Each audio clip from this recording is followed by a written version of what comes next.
जब मैंने क्लास 10 में थर्मल फेनोमेना पढ़ा था ना, तो वो जो एग्जांपल आता है ना एक कि भाई पटरियों के बीच में ना खाली जगह छोड़ी जाती है, क्योंकि पटरियां मेटल की है तो वो एक्सपेंड करती है गर्मी होने पर। सो मुझे ये लगता था कि भाई ये जो पटरी का जो गैप है ना, ये इस वाले गैप के बारे में बात की जा रही है, जिस पर बेसिकली हमारी पहिए चलते हैं ट्रेन के। बट भाई जब मुझे पता चला इन रियलिटी, अरे ये तो इसके बारे में बात ही नहीं की जा रही है, बट इन रियलिटी एक्चुअल में जो पटरी ऐसे जा रही है लाइन से, उनके बीच में यहाँ पर जो डिफरेंस होता है जगह का, वो एक्चुअल जगह की खाली जगह के बारे में बात की जा रही थी। इस तरीके से और भी बहुत सारी कंफ्यूजन यहाँ पे क्रिएट होती है इस चैप्टर में। Alpha, beta, gamma, linear expansion, cubical, surficial, सबके बीच का रिलेशन, देन उसके बाद भाई कंडक्शन कैसे फ्लो करता है, देन लास्ट में वो जो के निकालना होता है। देन इन सभी के बीच में इतना ज्यादा कंफ्यूजन क्रिएट हो जाता है स्टूडेंट्स के बीच में कि वो परेशान हो जाते हैं। एट द एंड वो इस इजी चैप्टर को जाकर के कॉम्प्लेक्स बना देते हैं, और कहीं ना कहीं जो 5 नंबर वो बहुत आसानी से हासिल कर सकते थे, उसके लिए वो बहुत ज्यादा एफर्ट यहाँ पर लगाते हैं। बट आज के लेक्चर के बाद आपको ये इजी चैप्टर और भी ज्यादा इजी लगेगा, क्योंकि मैं आपको इस चैप्टर को एकदम सिंपलीफाइड करके एकदम सिंपल वर्जन में समझाने वाला हूं, जिसमें आपको अपने तरफ से बस इतना एफर्ट लगाना है कि कॉपी कलम निकाल के बैठना है, मेरे साथ लेक्चर को एकदम टाइम टू टाइम अटेंड करते चलना है, एकदम पेस मेंटेन करते हुए। जो चीजें मैं बता रहा हूँ उस चीज को आपको नोट डाउन करनी है। ये जो नोट्स है, ये नोट्स आपको मिल जाएगा हमारे मॉडर्न पढ़ाई एप्लीकेशन के ऊपर। अल्फा बैच आपको ज्वाइन करना है, जो फ्री बैच हमारा अवेलेबल है, उसके अंदर ही ये नोट्स आपको मिल जाएगा। बट नोट्स आपको खुद भी यहाँ पर बनाने हैं, और अगर कुछ क्वेश्चन मैं बोलूँ सॉल्व करने के लिए, यस उससे आपको सॉल्व करना है। वीडियो को पॉज करके आपको यहाँ पर उस आंसर को कमेंट्स भी करना है।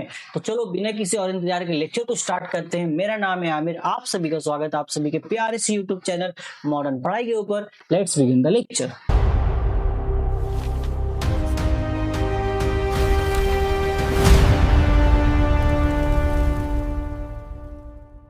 तो क्या है कि हमने ना बिहेवियर गैस वाले चैप्टर में ही पढ़ा था चार्ल्स लॉ। चार्ल्स लॉ से हमें इतना तो समझ में आता है, इस गैस तो एक्सपैंड करती है भाई हीट मिलने से।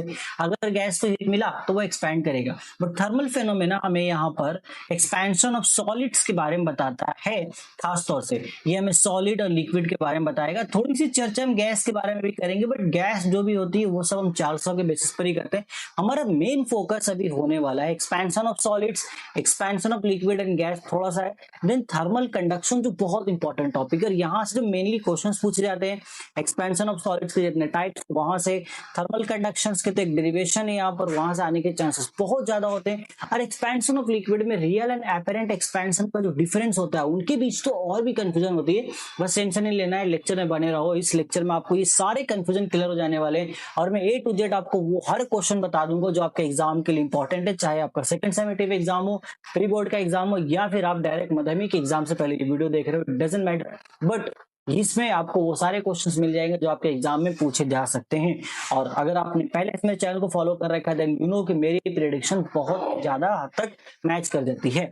आ जाओ, देखो अभी हम बात करते हैं यहाँ पर नेक्स्ट क्या होगा इसमें। तो सबसे पहले हमें पता है एक्सपेंशन ऑफ सॉलिड, एक बेसिक सा आइडिया में पता है कि अगर हमने किसी भी मेटल को हीट दिया तो वो एक्सपैंड होगा, ये हमें पता है। बट इस चैप्टर में ये जानेंगे कितना हीट देने पे कितना एक्सपैंड करेगा। ये हमारा मेन मोटिव है इस चैप्टर में पढ़ने का। क्या बोला मैंने बोला भाई कितना हीट देने पे कितना एक्सपैंड करेगा, कितना हीट, ठीक है, कितना हीट देने पे कितना एक्सपैंड करेगा, या फिर अगर मैं कितना ठंडा कर दूं तो वो कितना ज्यादा कंडेंस हो जाएगा, यानी कि कितना ज्यादा वो सिकुड़ जाएगा। मैं एक बार ये चेक कर लेता हूँ कि ये आपको विजिबल है कि नहीं। यस, ओके, वेरी गुड, ये आपको बहुत अच्छे तरीके से विजिबल है, और कलर भी एकदम ब्राइट, मतलब थोड़ी सी डार्क है, ब्राइट पे अच्छी लग रही है। तो मैं ना बचपन में ये समझता था कि इस खाली जगह के बारे में बात हो रही है, बट इन रियलिटी बाद में पता चला कि ये जो पटरी ऐसे ये लाइन जो बिछी हुई है, इन दोनों के बीच में ये खाली जगह है, इसके बारे में बात हो रही है। तो ये गैप्स हम क्यों देते हैं? Prevent buckling in hot weather. ठीक है, क्यों भाई? अगर इनको हमने जगह नहीं छोड़ा तो दोनों पटरियां ऐसे यहाँ पर लगी हुई है, ये दोनों पटरियां आपस में ओवरलैप कर जाएंगी, और इस तरीके से ऐसे उड़ जाएंगे। अब जब ट्रेन आ रही होगी अपनी पटरी पे चल के, छुक छुक गाड़ी, यहाँ से ये फिर डीरेल हो सकती है, मतलब पटरी से ट्रेन उतर जाएगी और भारी एक्सीडेंट हो सकता है। तो उससे यहाँ पर महफूज रखने के लिए ये चीजें होती है। ओके, ये बहुत बेसिक सा चीज है, ये सारे एग्जांपल्स अगर आप देख लेना। मैं डायरेक्ट चलता हूँ अपने मेन टॉपिक के ऊपर। यहाँ पर देखो, हमने ये प्रूफ एक हमारे सिलेबस पे दिया गया कि हमने प्रूफ कैसे किया है कि भाई सॉलिड जो है एक्सपैंड करता है हीट मिलने पर। तो इसके रिगार्डिंग मैं एक छोटा सा वीडियो अटैच कर रहा हूँ, उस वीडियो को वॉच कर लो। पीछे मैं नरेट कर देता हूँ क्या कहानी है। कहानी बहुत सिंपल है। हमने एक यहाँ पर मेटल का लिया था भाई, खासतौर से ब्रॉन्ज का एक हमने बॉल लिया, तो उसको पहले हमने एक नॉर्मल रिंग से पास कर दिया, वो पास हो जाता है। फिर हमने इसको क्या किया, हीट किया। हीट करने के बाद फिर हमने उसी सेम रिंग से बॉल को पास करने की कोशिश की, तो बॉल पास नहीं हो रहा था, वो अटक गया था। इससे हमें पता चला कि हीट करने से वो थोड़ा तो एक्सपैंड हो चुका है। फिर जब हमने वापस ठंडा कर दिया बॉल को, वापस हमने वहां पर डाला, तो हमने देखा भाई ये तो पास हो गया। इट मीन्स यहाँ पर ठंडा होने पे वो सिकुड़ भी जाता है, मतलब कंप्रेस भी होता है। और इसका एक बहुत खूबसूरत हमने यहाँ पर क्या निकाला है, यूज निकाला है, एप्लीकेशन निकाला है, जो कि बाय मेटेलिक स्ट्रिप। अब बाय मेटेलिक स्ट्रिप में क्या होता है ना, दो अलग अलग मेटल्स होते हैं। जैसे मान लो मेरे पास यहाँ पे, मान लो मैंने ऊपर एक ब्रोंज ले रखा है, एक आयरन ले रखा है। अब दोनों का ना अलग है। मान लो ऊपर के लेयर पे मैंने आयरन लगा लिया, मैंने आयरन का रॉड लिया, जो मैंने ऊपर ऐसे ले लिया आयरन का रॉड। अब इसके नीचे मैंने एक रॉड लगाया जो कि ब्रोंज मेटल से बना हुआ है। एक मिनट, थोड़ा सा मैं दूसरा कलर ले लेता हूँ ब्रोंज मेटल के लिए, ठीक है। तो उसके नीचे मेरे पास ब्रोंज का मेटल, हालांकि ब्रोंज तो हम थोड़ा ये दिखा सकते हैं, जैसे नीचे मैंने नक्शे में दिखाया भी, बट यहाँ दिखा रहा हूँ। तो ये मेरा आयरन रॉड है, एंड देन ये मेरा क्या है, ब्रोंज का रॉड है। बाय मेटेलिक स्ट्रिप बहुत इंपॉर्टेंट क्वेश्चन आपके एग्जाम के लिए पूछी तो जाती है बेटा, ध्यान से सुन लेना। अब ऐसा आपको लगेगा सर अगर ये मुड़ी तो ये टूट सकती है, क्योंकि दोनों ही मेटल का, ये तो हम सीखेंगे आगे, जितने भी मेटल्स होते हैं सबका एक्सपेंशन का जो ये होता है ना, वो अलग अलग होता है, वो अलग अलग टेम्परेचर पे एक्सपैंड करते हैं। तो सर ये अलग टेम्परेचर पे एक्सपैंड करेगी, ये अलग टेम्परेचर पे एक्सपैंड करेगी, कहीं टूट ना जाए, लेकिन ऐसा नहीं होता है। मान लो एक टेम्परेचर मिला जहां पर आयरन तो मेल्ट हो रहा है, लेकिन ब्रोंज यहाँ पर मेल्ट नहीं हो रहा, मतलब वो बेंट हो रहा है। तो ये क्या होता है, आयरन बेंट हो जाता है इस तरीके से, जैसे हमने यहाँ देखो बना रखा है। तो यहाँ पर क्या होगा, ये वाला जो हमारा ऊपर और जो आयरन वाला पार्ट था वो बेंट हो जाएगा, मेल्ट मेल्ट तो हो नहीं पाएगा, वो थोड़ा सा टेम्परेचर गया उसके कैपेसिटी के अंदर है अभी, तो वो क्या करता है, अपने आप को बेंट कर देता है, उसकी वजह से नीचे वाले को भी झुकना पड़ जाता है, लेकिन झुकना ही पड़ेगा उसके साथ में ये। अब इनके जैसे ही टेम्परेचर नॉर्मल हुआ, तो ये वापस से अपनी इसी शक्ल में वापस आ जाते हैं। तो यहाँ पे क्या होता है, दो मेटेलिक मेटल्स हमने लिया, दोनों का जो डिफरेंस है, एक्सपेंशन ऑफ कोएफिशिएंट अलग है, बेंड्स होता है due to unequal expansion. Exam note ध्यान रखना, bimetallic strips are the core mechanism used in thermostats. अब थर्मोस्टेट्स क्या है, थर्मोस्टेट्स एक टाइप का हमारा इंस्ट्रूमेंट होता है जिसको हम यूज करते हैं फायर अलार्म में। फायर अलार्म में ये पूरा मैकेनिज्म होता है, पूरा बायोमेटेलिक स्ट्रिप हम लगा कर रखते हैं। जैसे ही टेम्परेचर ज्यादा हुई कहीं से, फायर फील हुआ, फायर से टेम्परेचर बढ़ेगी, हीट इंक्रीज होगा, तो उससे क्या होता है, ये मेटेलिक, ये जो हमारा ऊपर वाला लेयर था जो रेड वाला, ये बेंट हो जाता है। बेंट होने से एक वहां पर अलार्म होती है जो टच हो जाएगी, बेंट होने से वो टच हुआ, और वहां से अलार्म डायरेक्ट बज जाती है, टन टन टन टन अलार्म बजेगा मस्त एकदम, जिससे पता चलेगा लोगों को भाई कहीं तो आग लगी है। और जब आप आग बुझा दोगे तो वो अलार्म ऑटोमेटिक रुक जाती है, क्योंकि फिर ये वापस अपने ओरिजिनल शेप में आ जाता है। तो ये बहुत इंपॉर्टेंट यूज है, ध्यान रखना। बायोमेटेलिक स्ट्रिप क्या होता है, दो अलग अलग मेटल यूज करते हैं, दोनों का एक्सपेंशन ऑफ कोएफिशिएंट अलग अलग होता है, ठीक है। तो इसको हम लोग कहाँ यूज करते हैं, बायोमेटेलिक स्ट्रिप में। अब आता है मेन मुद्दा कि sir coefficient of solid expansion होता क्या है, ये अल्फा क्या है, बीटा क्या है, गामा की हमने सुना तो है, अल्फा लीनियर कोएफिशिएंट होता है, बीटा सुपरफिशियल होता है, गामा वॉल्यूमेट्रिक होता है, बट होता क्या है सर, इनके बीच में रिलेशन भी होता है, मुझे बहुत कंफ्यूजन होता है, आप ये बता दो। तो आ जाओ बेटा, मैं आपको वही चीज यहाँ पर समझा देता हूँ ये क्या होता है, ठीक है। देखो वैसे तो ब्लैक कलर लेंगे तो ज्यादा अच्छा लगेगा, है ना। तो हम एक काम करते हैं, इसका हम कलर ब्लैक कर देते हैं। ब्लैक कलर पे डायग्राम वगैरह बनाने में ज्यादा अच्छा लगता है। वैसे तो व्हाइट पे भी हम बना ही लेंगे, कोई दिक्कत नहीं है। चलो अभी फिलहाल कलर में चेंज टाइम लग रहा है, मैं व्हाइट पे ही कर। देखो मेरे पास ये एक इस पे स्ट्रिंग पे, ठीक है, मतलब एक मैंने मेटल का रॉड ले लिया। तो एक मैंने मेटल रॉड यहाँ पर लिया, मान लेते हैं ये जो मैंने रॉड लिया है ना, ये आयरन की रॉड है मेरे पास, जस्ट सपोज मान लेते हैं ये मेरे पास आयरन की रॉड है। वह देख लेते भाई वीडियो अच्छे से चल रही है, सही से लेकर चल रहा है, ओके। कई बार ना बीच बीच में ये बहुत प्रॉब्लम क्रिएट कर देता है, तो इसीलिए चेक करते रहना चाहिए बीच बीच में, कहीं प्रॉब्लम ना हो जाए फिर। तो ये मैंने एक आयरन का रॉड ले लिया, इसका इनिशियल मेरे पास कुछ तो लेंथ है, मैं उस लेंथ को, ठीक है, मैं उस लेंथ को L1 बोल रहा हूँ, जो इसकी इनिशियल लेंथ है अभी। और मैं क्या कर रहा हूँ, अब इसको मैं हीट कर रहा हूँ, तो हीट करूंगा, मैंने यहाँ पे लगाया भाई आग का रिसोर्स लगाया, ठीक है, एक बर्नर जला दिया, यहाँ से मस्त आग लग रही है, उसने इसको हीट कर दिया बहुत अच्छे से। हीट करने से क्या होगा, हमें पता है हीट करने से सर इसका जो लेंथ है वो इंक्रीज करेगा, इतना तो हम जानते हैं, ये हमें साबित हो चुका है पहले ही एक्सपेरिमेंट से, जो कि हमारा जो स्फीयर रिंग बॉल वाला जो एक्सपेरिमेंट था जिसका मैंने वीडियो में अटैच किया, तो उससे तो हमें साबित हुआ। अब यहाँ पे लेंथ में थोड़ा सा इंक्रीज हो गया, देखो पहले वाले से आपको लंबा दिख रहा होगा ये, तो यहाँ पे क्या होगा, इसका लेंथ हो गया L2, मैं मान रहा हूँ नया जो लेंथ है L2। ओके सर, ये मुझे समझ में आया, बट चेंज इन लेंथ कितना हुआ मुझे ये जानना है। पहले कितना था, L2 initial length, L2 final length, sir initial length L1 final length L2। अब मुझे पता करना है चेंज इन लेंथ कितना हुआ है, कितना चेंज हुआ होगा।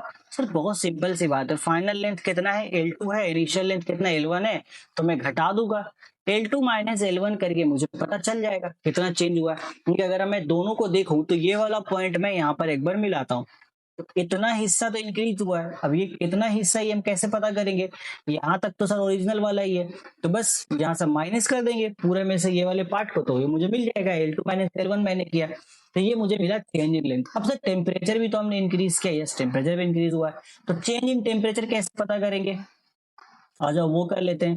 तो चेंज इन टेम्परेचर भी मैं आपको बता देता हूँ, change in temperature, change in temperature मान लेते हैं, पहले जो इनिशियल टेम्परेचर लिखा नहीं, मान लेता हूँ इनिशियल एक टेम्परेचर था जिसको मैं T1 बोल रहा हूँ, फाइनली जब हम टेम्परेचर बढ़ा चुके थे तो T2 हो गया, ठीक है। तो कितना निकलेगा चेंज, कैसे, वो फाइनल माइनस इनिशियल कर देंगे, यानी कि T2 माइनस T1 हमारे पास हो जाएगा बेहतरीन से, T2 माइनस T1। ओके, ये हो गया, तो ये मेरा चेंज इन टेम्परेचर हो गया आपका। चलिए अब यहाँ पर हमने इतना देखा, बोले सर वो तो ठीक है, ये मैं समझ गया, बट आप मुझे ये बताओ कि इससे मैं ये कैसे समझूं कि अल्फा क्या था। देखो यहाँ बहुत खूबसूरत चीज बताने जा रहा हूँ, ध्यान से सुनना इस चीज को, अल्फा के बारे में। क्या है अल्फा आपका, सो अल्फा को हम बोलते हैं coefficient of linear expansion, coefficient of linear expansion. एक समझ जाओगे, बाकी बीटा गामा सेम है, इसलिए इसमें थोड़ा मैं ज्यादा टाइम दूंगा इसको एक्सप्लेन करने में, अच्छे से समझ लेना। कोएफिशिएंट ऑफ लीनियर एक्सपेंशन ये क्या होता है कि अगर हमने ये बोलता है कि स्टैंडर्ड बनाओ, बोला भाई आप तो कितना भी टेम्परेचर बढ़ा दोगे मुझे क्या पता, ये बोला जस्ट इंक्रीज 1 डिग्री टेम्परेचर। मान लेता हूं कि मेरे जो T1 था, मैं T1 की वैल्यू को रख रहा हूं 25 डिग्री सेंटीग्रेड, उस वक्त इसका लेंथ था L1, बट जब मैंने टेम्परेचर सिर्फ 1 डिग्री बढ़ाया तो T2 कितना हो गया 26 डिग्री सेंटीग्रेड, चेंज कितना हुआ 1 डिग्री का। अब ये बोलता है कि ये जो 1 डिग्री टेम्परेचर बढ़ाने पे ये जो भी चेंज इन लेंथ आपका हुआ है, ठीक है, ये जो भी चेंज इन लेंथ आपका हुआ है ये मैं बताऊंगा, ये कौन बताएगा, ये मैं बताऊंगा। और आप बोल सकते हो मुझे कोएफिशिएंट ऑफ लीनियर एक्सपेंशन, तो कोएफिशिएंट ऑफ लीनियर एक्सपेंशन ये बताता है कि 1 डिग्री टेम्परेचर बढ़ाने पर, ठीक है, 1 डिग्री टेम्परेचर बढ़ाने पर मेटल के लेंथ में कितना इंक्रीज हो रहा है। क्या बोला मैंने, 1 डिग्री टेम्परेचर बढ़ाने पर मेटल के लेंथ में कितना इंक्रीज हो रहा है, उसको हम कहते हैं कोएफिशिएंट ऑफ लीनियर एक्सपेंशन। आप इसको लिख लो अपने भाषा में जैसे आपको लिखना है, मैं अगर चाहूं तो हम लोग इसको इंग्लिश में ऐसे लिख सकते हैं, the increase in length of metal, ठीक है। आप इसको देखो, शॉर्ट में मैं लिख रहा हूँ, वैसे मैं प्रेफर करूंगा नोट्स डाउनलोड कर लेना, मैं नोट्स में बहुत अच्छे से डिफिनेशन लिखी हुई है। जैसे यहाँ पे देखो, यहाँ पे हम देखो, अगर किताबी भाषा में बोलेंगे तो फ्रैक्शनल चेंज इन लेंथ पर डिग्री, फ्रैक्शनल चेंज का मतलब वही होता है कि लेंथ में कितना चेंज हुआ है। ओके, सिंपल भाषा में बोल सकते हैं भाई, the increase in length by changing 1 degree temperature is known as coefficient of linear expansion. तो 1 डिग्री टेम्परेचर आपने बढ़ाया, उस 1 डिग्री टेम्परेचर बढ़ने की वजह से लेंथ में कितना इंक्रीमेंट हुआ, ये हमें कौन बताएगा, अल्फा। तो अल्फा क्या होता है, यही होता है भाई 1 डिग्री टेम्परेचर चेंज करने पे लेंथ में कितना इंक्रीज हो रहा है, बस वो वही बताएगा, इसके अलावा और वो कुछ नहीं बताता है। चलिए अब ये बोलता है आप मुझे निकालोगे कैसे, वो बोलता है काम कीजिए, आपको पता क्या करना है, चेंज इन लेंथ कितना हुआ। तो यहाँ पर हमने ना देखा क्या हो सकता है, नहीं हो सकता है, ठीक है। यहाँ पर हमने देखा, हमने बोला चेंज इन लेंथ जो है यानी कि L2 माइनस L1। अच्छा ये थोड़ा ज्यादा पतला तो नहीं हो गया, मैं देख लेता हूँ, अच्छा थोड़ा ज्यादा पतला तो हो गया सर, इसको थोड़ा मोटा ही कर देते हैं।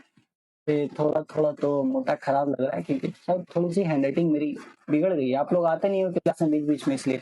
उसने बोला देखो हमने एक्सपेरिमेंटल डाटा हमारे पास के चेंज इन लेंथ मतलब L2 माइनस L1 जो होता है ये डायरेक्टली प्रोपोर्शनल होता है इनिशियल लेंथ के, इनिशियल लेंथ आपने कितना रखा था L2 माइनस L1। दूसरा जो हमारे पास है कि चेंज इन लेंथ जो है ये ऐसे कर लो, वेरिएशन का साइन ऐसा होता है, डायरेक्टली प्रोपोर्शनल होता है चेंज इन टेम्परेचर के, कि टेम्परेचर में कितना चेंज हुआ।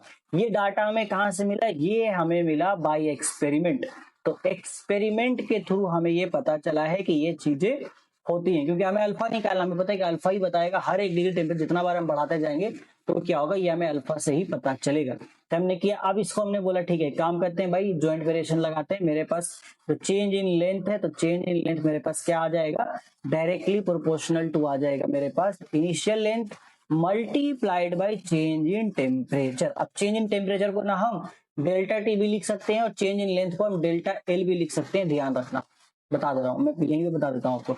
इसको मैं डेल्टा एल लिख सकता हूँ, इसका मतलब यही है, और इसको मैं डेल्टा टी लिख सकता हूँ, डेल्टा का मतलब चेंज होता है। तो मैं कई बार आगे चल के शॉर्ट में लिखूं तो कंफ्यूज मत होना।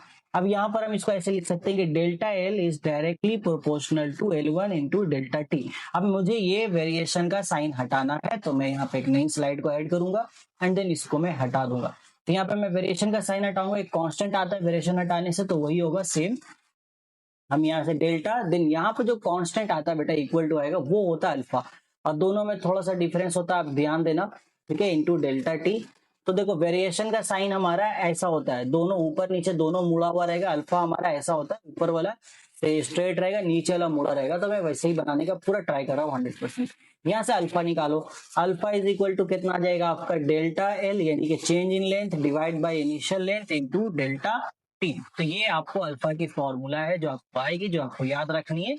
और ये आपको पता है कोएफिशिएंट ऑफ लीनियर एक्सपेंशन होता है, मैं शॉर्ट में लिख देता हूँ, coefficient of linear expansion, COLE का मतलब कोएफिशिएंट ऑफ लीनियर एक्सपेंशन। तो सिमिलरली जैसे हमने अल्फा में ये जाना कि अगर कोई मेरे पास मेटल का रॉड है, उसमें सिर्फ लेंथ ही इंक्रीज हो रहा है, तो 1 डिग्री टेम्परेचर बढ़ाने पर लेंथ में जो इंक्रीमेंट होता है उसको ही हम कहते हैं कोएफिशिएंट ऑफ लीनियर एक्सपेंशन, जिसको हम प्यार से अल्फा से डिनोट करते हैं।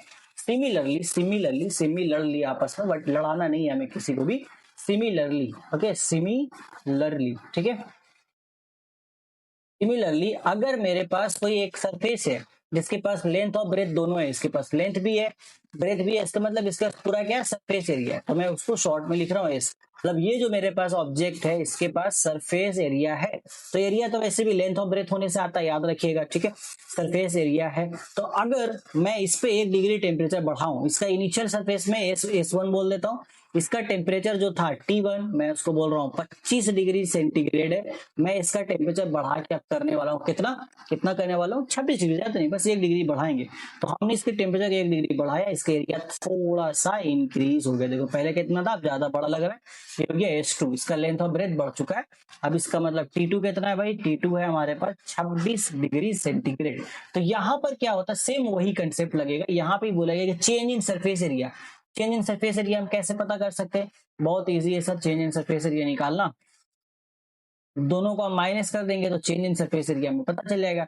तो अगर मैं लिखता हूं यहाँ पर change in surface area, change in surface area, तो change in surface area is equal to कितना होगा sir, final area minus initial area, simple. और चेंज इन टेम्परेचर यहाँ पे हमारे पास क्या हो जाएगा, वो तो हमें पहले से पता है, वो हमने पीछे भी किया हुआ है। तो चेंज इन टेम्परेचर हमारे पास कितना हो जाएगा, T2 माइनस T1। तो कितना हो जाएगा ये T2 minus T1। And again मैं इसको S2 माइनस S1 को डेल्टा S लिख सकता हूँ आराम से, डेल्टा का मतलब चेंज होता है, इसको मैं डेल्टा T लिख सकता हूँ। तो उन्होंने बोला देखिए जैसे हमारा लीनियर एक्सपेंशन के लिए क्या था कि change in length directly proportional था इनिशियल लेंथ के, और change in length directly proportional था चेंज इन टेम्परेचर के, तो सेम वही इंफॉर्मेशन इसके लिए भी वैलिड होती है। यहाँ पर हमारा जो चेंज इन सरफेस एरिया है मतलब डेल्टा S, ये डायरेक्टली प्रोपोर्शनल होगा इनिशियल सरफेस एरिया के, और ये डेल्टा एस डायरेक्टली प्रोपोर्शनल होगा चेंज इन टेम्परेचर के। तो यहाँ पे भी हम सेम क्या करेंगे, सेम वही चीज, इसको हम बोलेंगे भाई ठीक है, by joint variation delta S is directly proportional to S1 into delta T. अब यहां से हम इसको हटाएंगे तो यहां से एक नया हमारा कांस्टेंट आता है जिसको हम बोलते हैं बीटा, ये होता है S1 डेल्टा टी।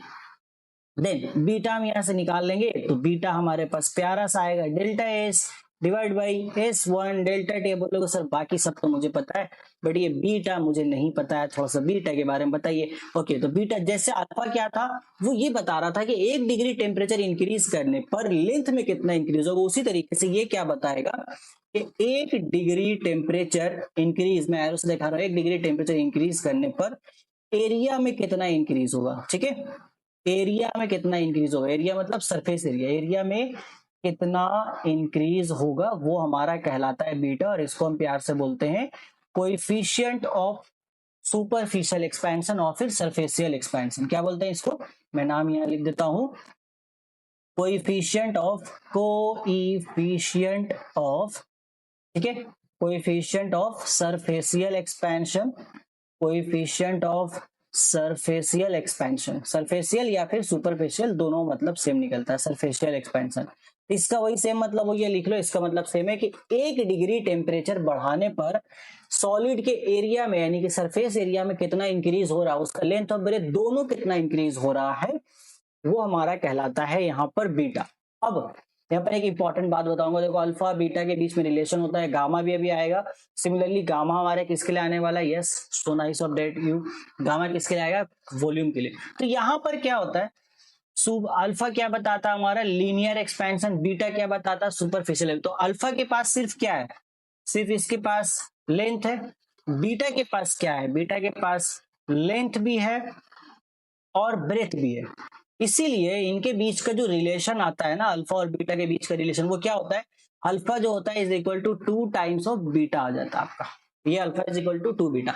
अगर आपको अल्फा की वैल्यू गिवन है और बीटा डायरेक्ट निकालना, मतलब आपको इतना बता दिया गया कि लीनियर एक्सपेंशन ये हो रहा है, सुपरफिशियल एक्सपेंशन कितना होगा उसका डबल कर दो, ठीक है, उसका डबल कर दो, एज सिंपल एज दैट, बात खत्म। और यही रिलेशन आपको याद रखना होता है, alpha is equal to beta by 2। और अगर आपको बीटा के वैल्यू गिवन है कि एक सॉलिड है जिसके सरफेस में इतना एक्सपेंशन हो रहा है, बता दो लीनियर में कितना एक्सपेंशन होगा, मतलब लेंथ में कितना होगा, तो आपको सरफेस मतलब लेंथ ब्रेथ दोनों का दिया है, उसको आधा कर दो, सिर्फ लेंथ का आपको मिल जाएगा। ठीक है, समझ में आया, इसको उतार लो, मैं थोड़ा टाइम दे रहा हूँ।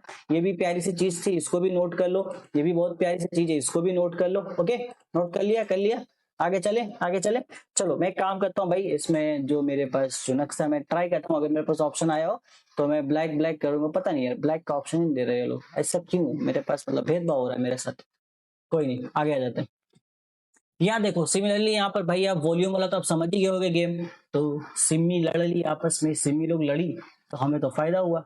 ये हमारा हुआ वॉल्यूम का, वॉल्यूम के लिए हमारे पास आएगा गामा, सेम वही काम करेंगे, एक्सप्रेशन वही होगा, delta V is equal to gamma into V into delta T. यहाँ से हम गामा निकालेंगे तो गामा की वैल्यू हमारे पास कितना आ जाएगी, delta V divide by initial volume V and tell to delta T, मतलब चेंज इन टेम्परेचर। तो गामा क्या है लिखो, कोएफिशिएंट ऑफ वॉल्यूम एक्सपेंशन या फिर कोएफिशिएंट ऑफ क्यूबिक एक्सपेंशन। ठीक है, मैं यहीं पे लिख देता हूँ इसी पेज में, बाकी तो हमने कर लिया।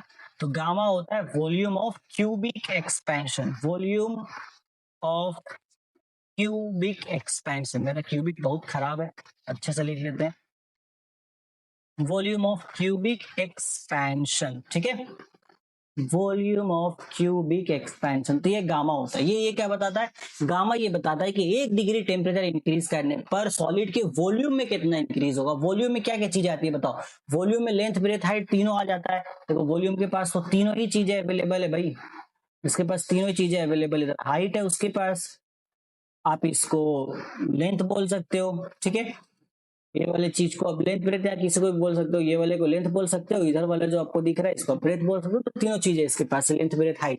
तो अगर मुझे अल्फा और गामा के बीच में रिलेशन निकालना होगा तो मैं कैसे निकाल सकता हूँ, जैसे यहाँ पर आपने बोला गामा के पास क्या तीनों है, लेंथ ब्रेथ और हाइट आपके पास तीनों आ जाएगा। चलो उसके लिए मैं एक नया स्लाइड यहाँ पर एंटर कर देता हूँ, आजा बाबू आजा आजा।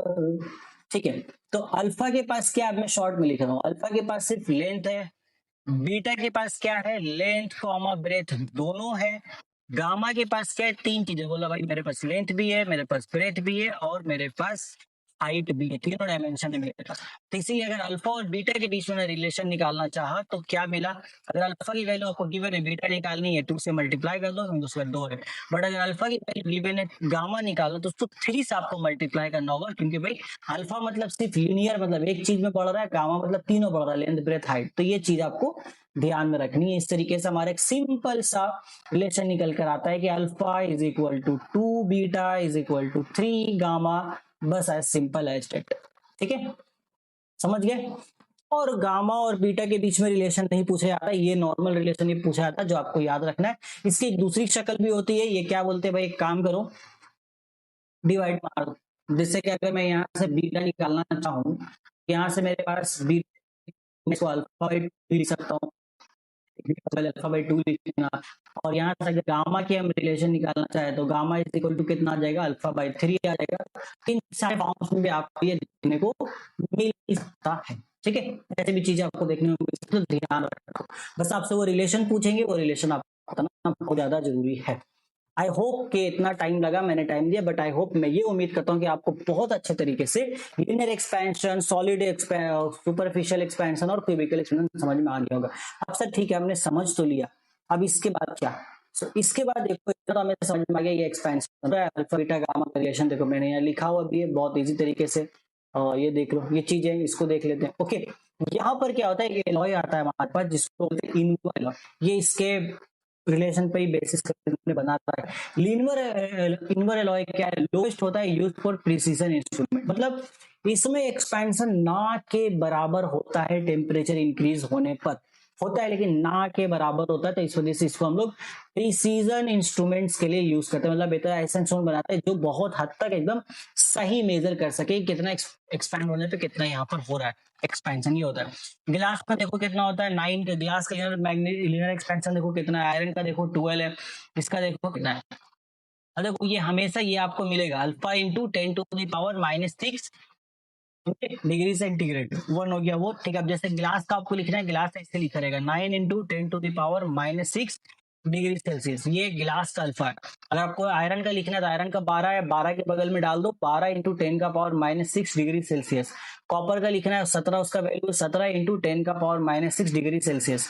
अब ये सवाल एग्जाम में देते हैं और आपसे पूछेंगे कि भाई, बोलेंगे लिख लो, सवाल लिख लो, ये सवाल ही आता, बोलेगा कि question is the linear coefficient of iron is इतना, what do you mean by this statement, ये सवाल ही आता है। ठीक है, the linear, ठीक है, the linear, अच्छा मैं ना शॉर्ट में लिखता हूँ, द लीनियर को पूरा लिखा रहेगा आपको सवाल में, the linear coefficient of alpha iron is इतना, मैं डायरेक्ट लिख रहा हूँ, the alpha of iron is, the alpha of iron is 12 into 10 to the power -10 degree centigrade. What do you mean by this statement, लिख लो, what do you mean by this statement। इसका मतलब ये होता है simple, कि अगर हमने iron के रॉड को 1 डिग्री सेंटीग्रेड टेम्परेचर, अगर हमने आयरन के रॉड में 1 डिग्री सेंटीग्रेड टेम्परेचर को बढ़ाया तो उसमें लेंथ में 12 into 10 to the power -6 increment होगा उसके लेंथ में। ठीक है, अब डिपेंड करेगा कि उसने मीटर दे रखा है, सेंटीमीटर दे रखा है, आप उसके अकॉर्डिंग यहाँ पे बोल दोगे, खत्म कहानी। वो दिया रहेगा आपको, मीटर पर सेंटीग्रेड है कि सेंटीमीटर पर सेंटीग्रेड है कि मिलीमीटर पर सेंटीग्रेड, वो आपको दिया रहेगा। खत्म हो गया।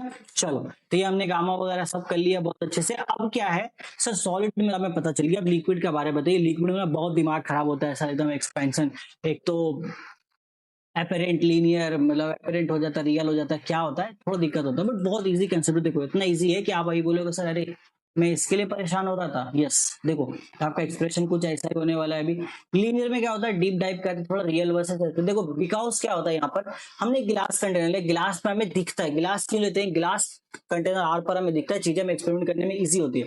हमने गिलास कंटेनर लिया, उसमें इनिशियल लेवल हमने यहाँ पे मार्क कर दिया, ये मेरा इनिशियल लेवल था। अब हमने इसको हीट देना शुरू किया, बोला भाई चलो आ जाओ जलाते हैं इस चचा को। तो हमने मजे से इसको हीट देना शुरू किया, हीट दिया हीट दिया। अब आप बात बताओ, अभी हमने ये पढ़ा है कि जैसे ही हीट मिलेगा सॉलिड को तो सॉलिड हीट करेगा। तो पहले यहाँ पे हीट मिल किसको रहा है सर, ये सॉलिड वाले पोर्शन को मिल रहा है, मतलब गिलास को हीट मिल रहा है। तो गिलास क्या करेगा, एक्सपैंड करना शुरू करेगा। तो यहाँ होता क्या है एक्चुअल में, ये गिलास एक्सपैंड कर रहा होता है तो हमें लग रहा है कि पानी नीचे जा रहा है, बट पानी नीचे नहीं जा रहा है। इट्स लाइक आप इसको बहुत अच्छे से करना। मेरे पास गिलास वाला मैंने लेके नहीं रखा, बट ये मेरे पास गिलास है, वो कांच का गिलास तो नहीं है। स्वैप करना एक नॉर्मल सा चीज हम जिससे देखते हैं।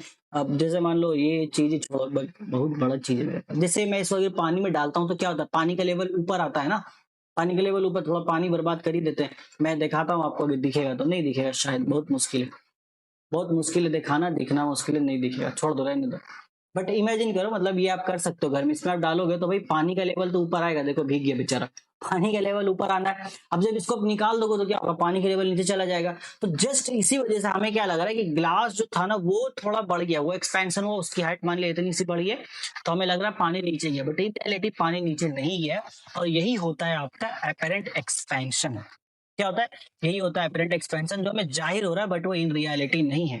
अब इसके बाद क्या होगा, हल्का हल्का जब गिलास गर्म हो गया, गिलास के बाद आप पानी के पास टेम्परेचर पहुंचेगा, तो पानी एकदम धड़ल्ले से, बहुत तेजी से, एकदम यहाँ पर तेजी से गर्म होना शुरू करेगा, एकदम तेजी से क्या होगा, गर्म होना शुरू करेगा। अब यहाँ पर अब एक्चुअल पानी यहाँ पर भागेगा, तो अब यहाँ क्या था, ये जो इनिशियल लेवल था पानी का, इससे हमारा पानी ऊपर गया, तो अब यहाँ पर ये जो एक्सपेंशन हुआ ये हुआ रियल एक्सपेंशन। तो यहाँ पर एक्चुअली में हमें इस तरीके से पता चलता। तो रियल एक्सपेंशन क्या कैसे निकाल सकते हैं हम, रियल एक्सपेंशन निकालने के लिए हमें दोनों को पता होना चाहिए कि एपेरेंट हमने ऑब्जर्व कितने किया, कितना वो एक्सपैंड हो रहा था, प्लस उसमें हम कंटेनर के एक्सपेंशन को जोड़ देंगे। कंटेनर थोड़ा एक्सपैंड हो चुका था, वो ऊपर गया, वो एक्सपेंशन, अब प्लस एपेरेंटली हमें कितना दिखा वो हम जोड़ देंगे, तो हमें यहाँ पर लीनियर रियल एक्सपेंशन का हमें पता चल जाएगा। सिंपल सा बात है, ये आपको ध्यान रखना है। ओके, देखो, और देखो एक चीज बताना चाहूंगा बीच में थोड़ा सा रोक करके, कि हमारा प्रवास बैच अभी चल रहा है, प्रवास 2.2 आपके माध्यमिक बैच के लिए, बहुत अच्छे तरीके से सारे सब्जेक्ट के लिए। इवन मैंने अभी उसमें आपका ना ये कर दिया है, लैंग्वेज इंक्लूड कर दिया है, इंग्लिश और हिंदी एंड उर्दू में भी आने वाला है, क्लासेस स्टार्ट हो चुके हैं, चल रहे हैं, लाइव क्लासेस भी होते हैं वहां पर, और जो लाइव होता है वो रिकॉर्डेड भी अवेलेबल रहता है, सारे सब्जेक्ट के लिए है। आप इसमें इनरोल कर सकते हो, अगर बहुत अच्छा आपको पर्सनलाइज स्टडी चाहिए एकदम मेंटरशिप के अंदर, कि आपको डिजिटल नोट्स चाहिए बहुत हाईटेक और ऐसे क्वेश्चन चाहिए एकदम एग्जाम में आने के लिए तय है, मतलब वो एग्जाम में वो क्वेश्चंस आएंगे। तो यहाँ पर आपको बहुत बेहतरीन सा पूरा concept clarity, in detail concept clear किया जाएगा बैच के अंदर, पहला वो बेनिफिट होगी आपका। दूसरा क्या, वो नोट्स मिलेंगे बहुत बेहतरीन से, जिसको आप पढ़ के खुद टॉपिक समझ सकते हो, और उसके बाद वहां पे एक्सपेक्टेड क्वेश्चन लिखेंगे जो एग्जाम में आने के चांसेस 110% है। उसके बाद आपको वीकली एंड मंथली टेस्ट दिया जाएगा, ताकि आपका हम मंथली प्रोग्रेस यहाँ पर ट्रैक कर सकेंगे।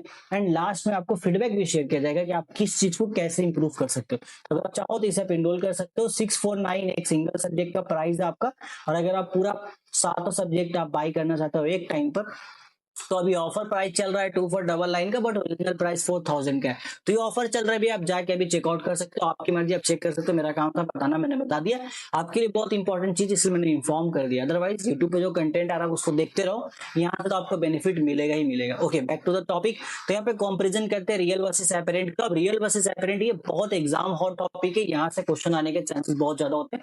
मेमोराइज करना चीजों को, देखो डिफिनेशन आप देख लेना।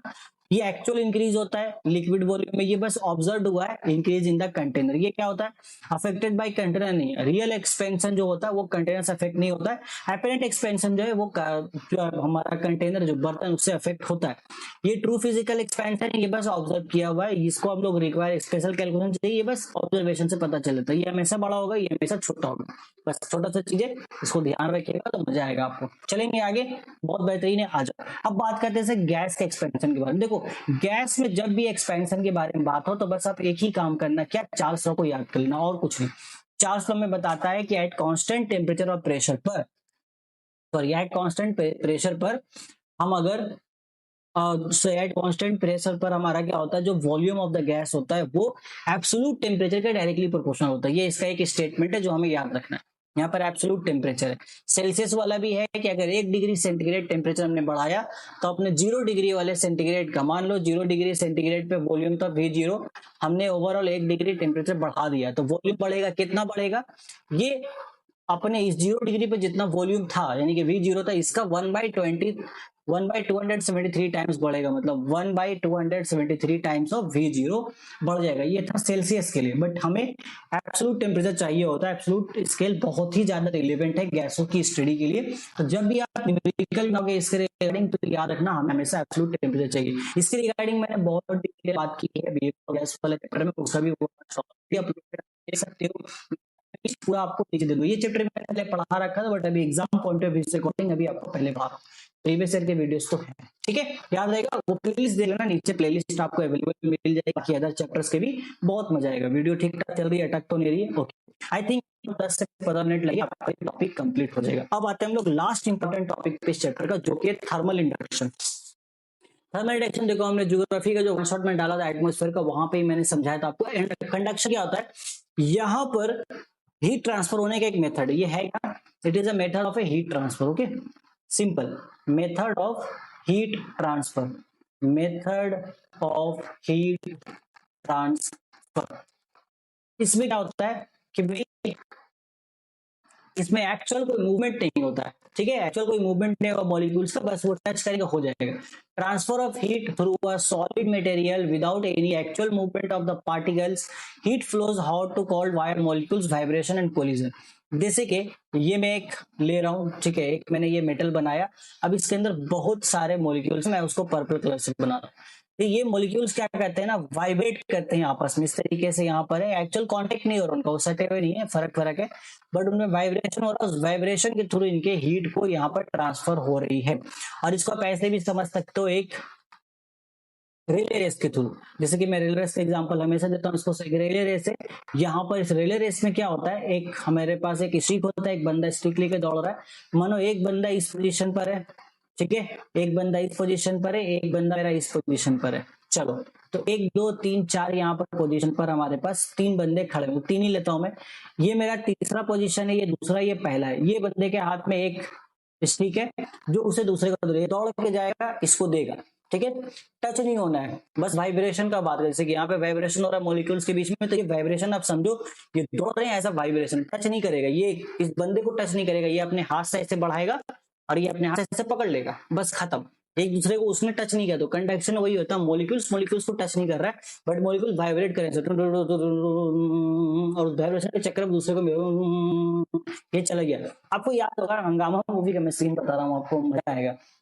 वैसे वहां पे तो टच हो जाता है, बट फिर भी मैं, हंगामा मूवी जो थी हमारी, एक लास्ट उसमें एक सीन होता है बहुत फनी सा, जिसमें फनी है वैसे डेडली है, जहाँ पे इलेक्ट्रिक मीटर थोड़ा सा शॉर्ट हो जाता है, वहां पे एक बंदा चला जाता है, वो चिपक जाता है उस मीटर से, उसको इलेक्ट्रिक शॉक लग जाती है। अब जैसे दूसरा बंदे को उसको टच करता है, तो उसको भी वो होता है वाइब्रेशन, तो वहां पे वाइब्रेशन को फील करो, जैसे वो लोग वाइब्रेट कर रहे हैं ना, वैसे मॉलिक्यूल्स भी वाइब्रेट करते हैं, उस वाइब्रेशन की वजह से एक दूसरे को टच नहीं कर रहे हैं, बट उन तक हीट ट्रांसफर हो गया। ये है कंडक्शन आपका। ये रिले रेस भी उसी एग्जांपल है, 2 नंबर से तीसरे नंबर पे पहुंच जाएगा, हो गया। और हीट हमेशा कहां से कहां फ्लो करेगी भाई, टेम्परेचर, ये आपका हॉट से कोल्ड की तरफ फ्लो करती है, ठीक है, सिंपल सी बात है, हॉट से कोल्ड की तरफ फ्लो करती है, ये आपको याद रखना है। स्पून वाला भी एग्जांपल है, वार्म एंड टू एंड, जैसे अब गर्म भैया, यहाँ पे ये जो एंड वाला जो हिस्सा है, ये एंड वाला हिस्सा तो हमने चाय में डुबोया नहीं था, बट ये भी गर्म हो जाता, क्यों, क्योंकि यहाँ वाइब्रेशन हुआ, चाय के पार्टिकल पूरे गर्म थे, यहाँ नीचे वाला हिस्सा तो डूबा हुआ था चाय में, यहाँ से वाइब्रेशन होते गया ऊपर वाले हिस्से को उसने गर्म कर दिया, तो ये हुआ कंडक्शन। अब हमने कैसे पता किया कंडक्शन के बारे में, और क्या कंडक्शन हर मेटल्स में एक जैसा होता है? नहीं, सब मेटल का कंडक्शन अलग है, मतलब सब मेटल अलग अलग टेम्परेचर पे कंडक्शन को परफॉर्म करते हैं। वो कैसे पता किया हमने? वो पता किया हमने यहाँ पर हॉगिंस एक एक्सपेरिमेंट आता है, ये एक प्रोडक्ट, ये प्रूविंग कंडक्टिविटी बार एक्सपेरिमेंट है, जो एग्जाम में इससे डायरेक्ट क्वेश्चन नहीं आता, बट यस एक्सपेरिमेंट से ये समझने के लिए बहुत इंपॉर्टेंट है। इससे हमने क्या किया, एक तरफ हमने कॉपर लिया, एक तरफ ब्रास हमने मेटल लगाया, एल्यूमिनियम का लगाया, आयरन का लगाया। तो यहाँ देखो छोटा सा आपको दिख रहा है सब, ये मेल्ट हो रहा है। तो सबसे पहले देखो कौन मेल्ट हो रहा है, देखो कॉपर मेल्ट होना शुरू हुआ, ये थोड़ा थोड़ा अभी स्टार्ट हो ही रहा है, ये देखो थोड़ा सा, और देखो आयरन, तो सबसे पहले कॉपर मेल्ट हो गया, देन आयरन, फिर मेल्ट होने वाला, फिर ब्रास, फिर उसके बाद एल्यूमिनियम है। सो ऑब्जर्वेशन में देखा गया कि जो वैक्स है ना, ये जो मेल्ट हो रहा है, ये वैक्स है बेसिकली, इसके ऊपर वैक्स लगा रखा था। तो हमने पहले तो एक रॉड ले लिया, जिसे हमने कॉपर का रॉड लिया, और इसके ऊपर हमने मोमबत्ती लगा दी भाई, क्या लगा दी? मोमबत्ती से हमने इसको लपेट दिया ऊपर ऊपर पूरा, ठीक है, मोमबत्ती से हमने इसको लपेट दिया ऐसे, चलो इस तरीके से कवर लगा दिया हमने मोमबत्ती की, ये हो गया। वैसे ब्लैक कलर बहुत ही फालतू लग रही है सर, आप एक काम करो, रेड कलर ले लो, रेड कलर ना ब्लैक के ऊपर बड़ा अच्छा जचता है, तो आज आप वही ले लेते हैं। हमने मोमबत्ती की लेयर लगाई, सब के साथ हमने किया, हमने 4 मेटल लिया, वैसे एक्सपेरिमेंट में 5-6 मेटल लिए गए, तो मैं सब 4 लेके बता रहा हूँ आपको। तो जिसकी मोमबत्ती पहले पिघल गई, मतलब उसमें कंडक्शन उतना ज्यादा हुआ, उतना जल्दी हुआ है, तो wax melts fastest on copper, slowest हुआ आयरन में एकदम स्लो होता है। तो copper has the highest thermal conductivity of these metals, iron has the lowest. अब ये मत समझ लेना कि कॉपर के पास सबसे ज्यादा होती, नहीं, इन चारों में कॉपर के पास सबसे ज्यादा कंडक्टिविटी इज अ कॉम्पेरेबल, ठीक है, ये कॉम्पेरेबल यूनिट है, इसको हम कंपेयर करके पता कर सकते हैं इसमें कितना ज्यादा किसका कम। सबका अपना अपना है, बट कंपैरिजन में यहाँ फिट हो सकता है। अगर मैं कोई एक दूसरा मेटल ले आऊं जिसमें कॉपर से भी ज्यादा कंडक्टिविटी हो, तो इन पांचों में फिर क्या हो जाएगा, वो सबसे ज्यादा कंडक्टेंस शो करेगा, कंडक्टिविटी उसकी सबसे ज्यादा हो जाएगी। अब ये तो हमने देखा, अच्छा ठीक है, ये तो सर हीट फ्लो करने का एक तो तरीका हो गया, ये तो मैं समझ गया। अब थोड़ा सा मुझे ना कुछ और भी जानना है इसमें, और वो ये है कि नॉर्मल मुझे स्ट्रक्चर बताइए कि मान लीजिए मेरे एक बॉडी है मेरे पास, हॉट बॉडी से कोल्ड बॉडी की तरफ मेरा टेम्परेचर फ्लो कर रहा है, हीट फ्लो कर रहा है, तो वो एक स्टैंडर्ड कुछ बताइए किस पे वो डिपेंड करेगा, ठीक है, ये आपको बताना है। और क्या ऐसा कुछ है कि यहाँ पर हम यूनिट ऑफ थर्मल कंडक्टिविटी वगैरह कुछ कर सके, तो यस बिल्कुल है। रिगार्डिंग एक डेरिवेशन है आपका जिसको हम हीट कंडक्टेंस इक्वेशन ही बोलते, देखो इक्वेशन यही है आपके पास, क्यू हमारा हीट इक्वेशन बोलता है Q is equal to A to T1 minus T2, मतलब change in temperature, T1 minus initial temperature, T2 minus final temperature. तो मैं इसको यहाँ पर डेल्टा टी भी लिखूंगा, डेल्टा टी आर इंटू यहाँ पर स्मॉल टी। तो ये जो स्मॉल टी ये क्या बता रहा है बोलो, अच्छा मैं सॉरी यहाँ पर टेम्परेचर और टाइम में कंफ्यूज हो गया। टेम्परेचर और टाइम हमारे पास दो चीजें होती है, हमारा टाइम के लिए, ठीक है, capital T delta T change temperature, small T time कितने टाइम तक है, नीचे हमारे पास लेंथ है। ये क्या होता है, एक हम एक्सपेरिमेंट करते हैं कि मेरे पास एक ये बॉक्स है, ठीक है, ओके, एक हमारे पास एक 3D बॉक्स है, इसमें दो सरफेस है, एक हॉट सरफेस है, एक कोल्ड सरफेस है। देखो इस एक्सपेरिमेंट में ज्यादा कुछ नहीं है, जितना बता रहा हूँ बस इतना ध्यान रखना, इतना ही आपके लिए बहुत ही हो जाएगा। तो ये जो मेरे पास है, मैं इसको देखो जो ये कलर विजिबल होगा, हाँ सर ठीक है विजिबल है। तो ये मैं कोल्ड सरफेस को ऐसे बना रहा हूँ इस कलर से, ठीक है, ये कलर ये वाला जो सरफेस है ये मेरा कोल्ड सरफेस। आ जाओ पेंट कर देते हैं पूरे अच्छे तरीके से इसको। आजा बाबू आई बहार दिल है बेकरार तू मेरे राजकुमार, तेरे बिना रहा न जाए, हो जा आई बहार दिल है। चलो टॉपिक पे आ जाओ वापस, ओके। और इधर वाला हम जो ब्लैक कलर में कर रहा हूँ ये रेड मुझे करना चाहिए था, बट रेड से तो मैंने बना ही दिया है पूरा। तो ये जो सर कैसे बता रहा हूँ, ये मेरा हॉट सरफेस गरम गरम गरम, आज ब्लू है पानी पानी एकदम है ना, गरम गरम, तो पानी पानी तो याद आएगा ही, क्योंकि पानी हो तो नहाएंगे, ठंडे ठंडे पानी से नहाना चाहिए गर्मी में, क्योंकि उससे बॉडी को रिलैक्स मिलता है, ओके। तो ये है मेरा कोल्ड सरफेस, ओके, ये मेरा हॉट सरफेस। तो यहाँ पे क्या होगा, हीट फ्लो करेगी एक जगह से दूसरी जगह, ये तो कंफर्म है, यस सर वो तो कंफर्म है, वो तो होगा। तो हमने बोला जो हीट हम फ्लो करा रहे हैं वो है क्यू। अब ये जो हीट हम क्यू फ्लो कराएंगे, ये जो कोल्ड से हॉट तक फ्लो कर रही है, ये किन किन चीजों पे डिपेंड कर सकती है, इसका जो क्वांटिटी किन किन चीजों पे डिपेंड कर सकता है वो समझना। उससे पहले कुछ पैरामीटर्स को हम डिफाइन कर रहे हैं। बोला भाई ये जो रास्ता डिफाइन तय करेगा हीट मेरा, वो लेंथ मेरा एल है, और मैं इसके लिए टाइम स्पेसिफिक कर रहा हूँ, टी टाइम, मतलब एक स्पेसिफिक टाइम है जो मैं कर रहा हूँ। कोल्ड वाले टेम्परेचर को मैं T1 बोल देता हूँ, हॉट वाले को मैं T2 बोल देता हूँ, दोनों का बीच का मेरा टेम्परेचर का डिफरेंस आ जाएगा। और ये जो एरिया है जहां से मेरा ये फ्लो कर रहा है, ये पूरा पर्टिकुलर जो रेड वाला एरिया है जहां से ये फ्लो कर रहा है, ठीक है, जो मैंने इधर ब्लू बनाया उधर मैंने ब्लैक बनाया, तो ये एरिया ऑफ क्रॉस सेक्शन कितना होगा, तो वो मेरा ए है बेटवा। ये क्या है, ए है। ए क्या है, एरिया ऑफ क्रॉस सेक्शन है सर, जो मैंने देखो यहाँ लिख रखा है सारा चीज। क्यू हीट है, ए क्या area of cross section square metre में होगा, के थर्मल कंडक्टिविटी कांस्टेंट आता हो तो बाद में बताऊंगा, ये हो गया। तो इन सारी चीजों को हमने किया, तो हमने ये पता लगाया कि जो मेरा हीट है ना, मैं इसको आ जाओ नेक्स्ट पेज पे करके ही बता देता हूँ। ये सारी चीजों पे डायरेक्टली प्रोपोर्शनल आता है, बस एक चीज पे इनडायरेक्टली आता है। वो बोलते हैं कि ये जो हीट है मेरा, मतलब एक बात बताओ, जितना ज्यादा लेंथ होगा उतना उसको कम हीट फ्लो हो पाएगा। हमें देखना है कितना ज्यादा हीट फ्लो होता है, अब लेंथ जितना बड़ा होगा उतना तो कम हीट फ्लो हो पाएगा ना, टाइम लगेगा ज्यादा उसको। तो लेंथ पे ये हमारा इनवर्सली प्रोपोर्शनल था। फिर हमने पता किया, अच्छा टाइम के साथ बताओ, बोला सर जितना ज्यादा टाइम दो उतना अच्छा है, जितना देर के लिए फ्लो हो उतना ज्यादा वो हमारा यहाँ पर हीट फ्लो हो पाएगा, जितना कम उतना कम हीट फ्लो, तो डायरेक्टली प्रोपोर्शनल है। देन हमारा जो हीट है ये डायरेक्टली प्रोपोर्शनल होता है किसे, ये बोलते हैं जितना ज्यादा टेम्परेचर का मेरा डिफरेंस होगा उतना ज्यादा होगा। अब जितना ज्यादा टेम्परेचर का डिफरेंस रखो, यहाँ 100 डिग्री में 0 डिग्री धड़ल्ले से एकदम हीट जाएगा, बहुत तेजी से जाएगा, बहुत ज्यादा हीट जाएगा, सीधी बात है। कम डिफरेंस रहेगा, यहाँ 75 वहां 50, कम जाएगा। तो ये हो गया। फिर उन्होंने बोला एक काम कीजिए, और क्या कर सकते हैं, एरिया ऑफ क्रॉस सेक्शन जितना ज्यादा होगा उतना ज्यादा होगा, जितना ज्यादा एरिया हम देंगे फ्लो करने के लिए उतना ज्यादा हो सकता है। मान लो मैंने एक एरिया दिया इतना बड़ा, एक एरिया मैंने दिया इतना बड़ा, आपको क्या लगता है किसमें हीट ज्यादा फ्लो होगा? नॉर्मल सी बात है, बड़े बड़े एरिया में ज्यादा फ्लो होगा, एरिया पे भी डायरेक्टली प्रोपोर्शनल आया।